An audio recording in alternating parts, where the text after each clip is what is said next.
Kisah Uwais Al-Qarni, pemuda istimewa di mata Rasulullah. Di Yaman, tinggallah seorang pemuda bernama Uwais Al-Qarni yang berpenyakit sopak. Karena penyakit itu tubuhnya menjadi belang-belang. Walaupun cacat tapi ia adalah pemuda yang soleh dan sangat berbakti kepada ibunya, seorang perempuan wanita tua yang lumpuh. Uwais senantiasa merawat dan memenuhi semua permintaan ibunya. Hanya satu permintaan yang sulit ia kabulkan, "Anakku, mungkin ibu tidak lama lagi bersamamu. Ikhtiarkan agar ibu dapat mengerjakan haji," pinta sang ibu. Mendengar ucapan sang ibu, Uwais termenung. Perjalanan ke Mekah sangatlah jauh, melewati padang tandus yang panas. Orang-orang biasanya menggunakan unta dan membawa banyak perbekalan. Lantas bagaimana hal itu dilakukan Uwais yang sangat miskin dan tidak memiliki kendaraan? Uwais terus berpikir mencari jalan keluar. Kemudian, dibelilah seekor anak lembu. Kira-kira untuk apa anak lembu itu? Tidak mungkin pergi haji naik lembu. Uwais membuatkan kandang di puncak bukit. Setiap pagi ia bolak-balik menggendong anak lembu itu naik turun bukit. Uwais gila, kata orang-orang yang melihat tingkah laku Uwais. Ya, banyak orang yang menganggap aneh apa yang dilakukannya tersebut. Tak pernah ada hari yang terlewatkan ia menggendong lembu naik turun bukit. Makin hari anak lembu itu makin besar, dan makin besar pula tenaga yang diperlukan Uwais. Tetapi karena latihan tiap hari, anak lembu yang membesar itu tak terasa lagi. Setelah 8 bulan berlalu, sampailah pada musim haji. Lembu Uwais telah mencapai 100 kg, begitu juga otot Uwais yang makin kuat. Ia menjadi bertenaga untuk mengangkat barang. Tahukah sekarang orang-orang, apa maksud Uwais menggendong lembu setiap hari? Ternyata ia sedang latihan untuk menggendong ibunya. Uwais menggendong ibunya berjalan kaki dari Yaman ke Makkah. Subhanallah, alangkah besar cinta Uwais pada ibunya itu. Ia rela menempuh perjalanan jauh dan sulit, demi memenuhi keinginan ibunya. Uwais berjalan tegap menggendong ibunya wukuf di Ka'bah. Ibunya terharu dan bercucuran air mata telah melihat Baitullah. Di hadapan Ka'bah, ibu dan anak itu berdoa, "Ya Allah, ampuni semua dosa ibu," kata Uwais. "Bagaimana dengan dosamu?" tanya sang ibu keheranan. Uwais menjawab, "Dengan terampuninya dosa ibu, maka ibu akan masuk surga. Cukuplah ridha dari ibu yang akan membawaku ke surga."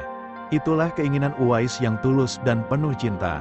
Allah Subhanahu wa Ta'ala pun memberikan karunia untuknya.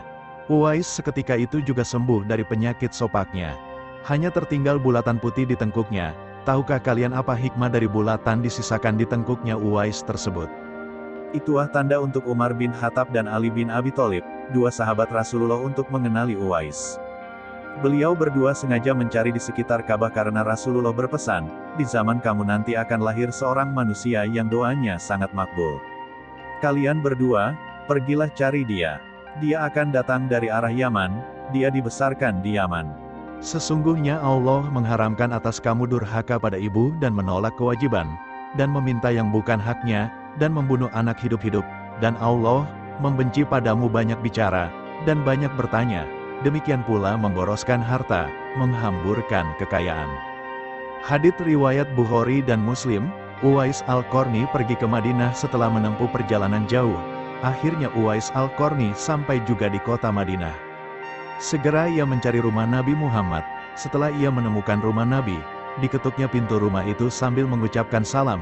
Keluarlah seseorang seraya membalas salamnya.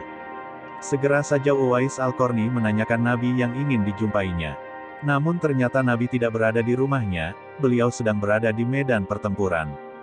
Uwais Al-Qarni hanya dapat bertemu dengan Siti Aisyah radhiyallahu anha, istri Nabi. Betapa kecewanya hati Uwais. Dari jauh ia datang untuk berjumpa langsung dengan Nabi, tetapi Nabi tidak dapat dijumpainya. Dalam hati Uwais Al-Qarni bergejolak perasaan ingin menunggu kedatangan Nabi dari medan perang. Tapi kapankah Nabi pulang? Sedangkan masih terngiang di telinganya pesan ibunya yang sudah tua dan sakit-sakitan itu, agar ia cepat pulang ke Yaman, engkau harus lekas pulang. Akhirnya, karena ketaatannya kepada ibunya, pesan ibunya mengalahkan suara hati dan kemauannya untuk menunggu dan berjumpa dengan Nabi. Karena hal itu tidak mungkin, Uwais Al-Qarni dengan terpaksa pamit kepada Siti Aisyah radhiyallahu anha untuk segera pulang kembali ke Yaman. Dia hanya menitipkan salamnya untuk Nabi. Setelah itu, Uwais pun segera berangkat pulang mengayunkan langkahnya dengan perasaan amat sedih dan terharu. Akhirnya peperangan telah usai, dan Nabi pulang menuju Madinah. Sesampainya di rumah, Nabi menanyakan kepada Siti Aisyah radhiyallahu anha tentang orang yang mencarinya. Nabi mengatakan bahwa Uwais adalah anak yang taat kepada ibunya, dia adalah penghuni langit. Mendengar perkataan Nabi, Siti Aisyah radhiyallahu anha dan para sahabat tertegun. Menurut keterangan Siti Aisyah radhiyallahu anha, memang benar ada yang mencari Nabi dan segera pulang ke Yaman, karena ibunya sudah tua dan sakit-sakitan sehingga ia tidak dapat meninggalkan ibunya terlalu lama. Nabi Muhammad melanjutkan keterangannya tentang Uwais Al-Qarni, penghuni langit itu, kepada sahabatnya, kalau kalian ingin berjumpa dengan dia, perhatikanlah ia mempunyai tanda putih di tengah telapak tangannya. Sesudah itu Nabi memandang kepada Ali bin Abi Thalib dan Umar bin Khattab seraya berkata, suatu ketika, apabila kalian bertemu dengan dia, mintalah doa dan istighfarnya, dia adalah penghuni langit, bukan orang bumi. Akhirnya waktu demi waktu terus berganti, dan Nabi pun kemudian wafat. Kekhalifahan Abu Bakar pun telah digantikan pula oleh Umar bin Khattab.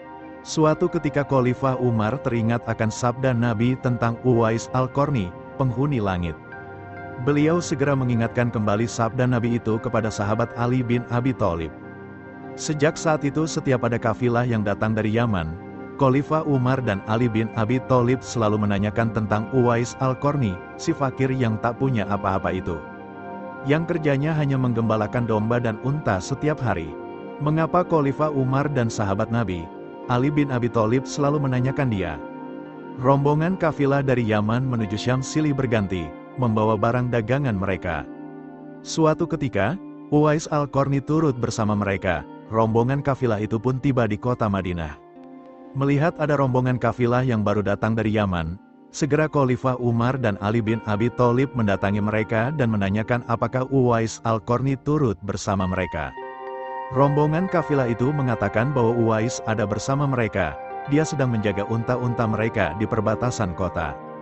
Mendengar jawaban itu, Khalifah Umar dan Ali bin Abi Thalib segera pergi menjumpai Uwais Al-Qarni. Sesampainya di kemah tempat Uwais berada, Khalifah Umar dan Ali bin Abi Thalib memberi salam. Tapi rupanya Uwais sedang sholat. Setelah mengakhiri sholatnya dengan salam, Uwais menjawab salam Khalifah Umar dan Ali bin Abi Thalib sambil mendekati kedua sahabat Nabi tersebut dan mengulurkan tangannya untuk bersalaman. Sewaktu berjabatan, Khalifah dengan segera membalikan telapak tangan Uwais, seperti yang pernah dikatakan Nabi. Memang benar, tampaklah tanda putih di telapak tangan Uwais Al-Qarni. Wajah Uwais nampak bercahaya, benarlah seperti sabda Nabi, bahwa ia adalah penghuni langit. Khalifah Umar dan Ali bin Abi Thalib menanyakan namanya, dan dijawab, Abdullah. Mendengar jawaban Uwais, mereka tertawa dan mengatakan, kami juga Abdullah, yakni hamba Allah. Tapi siapakah namamu yang sebenarnya? Uwais kemudian berkata, nama saya Uwais Al-Qarni. Dalam pembicaraan mereka, diketahuilah bahwa ibu Uwais telah meninggal dunia. Itulah sebabnya, ia baru dapat turut bersama rombongan kafilah dagang saat itu. Akhirnya Khalifah Umar dan Ali bin Abi Thalib memohon agar Uwais membacakan doa dan istighfar untuk mereka. Uwais enggan dan dia berkata kepada Khalifah, sayalah yang harus meminta doa pada kalian. Mendengar perkataan Uwais, Khalifah berkata, kami datang ke sini untuk mohon doa dan istighfar dari Anda. Seperti dikatakan Rasulullah sebelum wafatnya, karena desakan kedua sahabat ini, Uwais Al-Qarni akhirnya mengangkat tangan, berdoa dan membacakan istighfar. Setelah itu Khalifah Umar berjanji untuk menyumbangkan uang negara dari Baitul Mal kepada Uwais untuk jaminan hidupnya. Segera saja Uwais menampik dengan berkata, hamba mohon supaya hari ini saja hamba diketahui orang. Untuk hari-hari selanjutnya, biarlah hamba yang fakir ini tidak diketahui orang lagi. Fenomena ketika Uwais Al-Qarni wafat beberapa tahun kemudian, Uwais Al-Qarni berpulang ke rahmatullah. Anehnya, pada saat dia akan dimandikan, tiba-tiba sudah banyak orang yang ingin berebutan ingin memandikannya. Dan ketika dibawa ke tempat pembaringan untuk dikafani, di sana pun sudah ada orang-orang yang sudah menunggu untuk mengafaninya. Demikian pula ketika orang pergi hendak menggali kuburannya, di sana ternyata sudah ada orang-orang yang menggali kuburnya hingga selesai. Ketika usungan dibawa ke pekuburannya, luar biasa banyaknya orang yang berebutan untuk mengusungnya. Meninggalnya Uwais Al-Qarni telah menggemparkan masyarakat kota Yaman. Banyak terjadi hal-hal yang amat mengherankan, sedemikian banyaknya orang yang tak kenal berdatangan untuk mengurus jenazah dan pemakamannya, padahal Uwais Al-Qarni adalah seorang yang fakir yang tidak dihiraukan orang. Sejak ia dimandikan sampai ketika jenazahnya hendak diturunkan ke dalam kubur, di situ selalu ada orang-orang yang telah siap melaksanakannya terlebih dahulu. Penduduk kota Yaman tercengang, mereka saling bertanya-tanya, siapakah sebenarnya engkau wahai Uwais Al-Qarni? Bukankah Uwais yang kita kenal, hanyalah seorang fakir, yang tak memiliki apa-apa, yang kerjanya sehari-hari hanyalah sebagai pengembala domba dan unta. Tapi, ketika hari wafatnya, engkau menggemparkan penduduk Yaman dengan hadirnya manusia-manusia asing yang tidak pernah kami kenal. Mereka datang dalam jumlah sedemikian banyaknya, agaknya mereka adalah para malaikat yang diturunkan ke bumi, hanya untuk mengurus jenazah dan pemakamannya. Berita meninggalnya Uwais Al-Qarni dan keanehan-keanehan yang terjadi ketika wafatnya telah tersebar kemana-mana. Baru saat itulah penduduk Yaman mengetahuinya, siapa sebenarnya Uwais Al-Qarni. Selama ini tidak ada orang yang mengetahui siapa sebenarnya Uwais Al-Qarni disebabkan permintaan Uwais Al-Qarni sendiri kepada Khalifah Umar dan Ali bin Abi Thalib agar merahasiakan tentang dia. Barulah di hari wafatnya mereka mendengar sebagaimana yang telah disabdakan oleh Nabi, bahwa Uwais Al-Qarni adalah penghuni langit. Begitulah Uwais Al-Qarni, sosok yang sangat berbakti kepada orang tua. Dan itu sesuai dengan sabda Rasulullah ketika beliau ditanya tentang peranan kedua orang tua, beliau menjawab, mereka adalah yang menyebabkan surgamu atau nerakamu. Hadits riwayat Ibnu Majah.